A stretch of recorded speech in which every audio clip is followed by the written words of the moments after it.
Hello, என் பேர் அமுதா வாசுதேவனுங்க. நான் வந்து யூரினரி இன்கான்டினன்ஸ் இஷ்யூவால் பாதிக்கப்பட்டிருந்தேன். அது கிட்டத்தட்ட மோர் தென் 15 இயர்ஸாகவே அது மாதிரி இருந்தது. இப்போ 2 இயர்ஸாக கொஞ்சம் ஹெவியாக இருந்தது.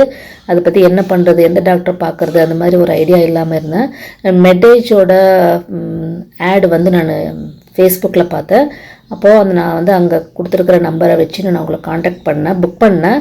அங்கேருந்து கோஆர்டினேட்டர் கிருஷ்ணபிரியா அப்படிங்கிற மேடம் எனக்கு காண்டாக்ட் பண்ணி அதோட டீட்டெயில்ஸ் எல்லாம் சொன்னாங்க. அதுவும் இல்லாமல் அவங்க ரெஃபரன்ஸ் எல்லாமே சொன்னாங்க. இது எந்த அளவுக்கு இருக்கும், எத்தனை நாள் இருக்கும், எந்த மாதிரி அதோட ஒன் சர்ஜரி முடிஞ்சதுக்கப்புறமா அது எந்த மாதிரிலாம் இருக்கும், என்னென்ன இஷ்யூஸ் எல்லாம் வராது அப்படிங்கிறதுக்கு ரெஃபரன்ஸ் கூட எனக்கு அவங்க கலெக்ட் பண்ணி கொடுத்தாங்க. கண்டினியூஸ் ஃபாலோஅப்பும் கொடுத்தாங்க. அதுக்கப்புறம் நான் கோயம்புத்தூரில் இருக்கிறேன். எனக்கு அவங்க கோயம்புத்தூர்லேயே ஒரு ஹாஸ்பிட்டல் டாக்டர் சஜஸ்ட் பண்ணி அவங்களே அப்பாயின்மெண்ட் கூட வாங்கி கொடுத்துட்டாங்க.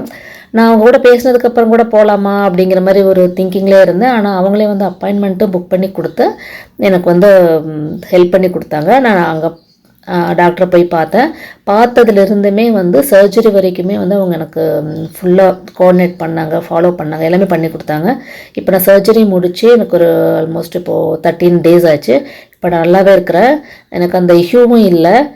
இனி டாக்டர் இன்னும் ஒரு 2-3 weeks கொஞ்சம் கேர்ஃபுல்லாக இருங்க அப்படின்னு சொல்லியிருக்கிறாங்க.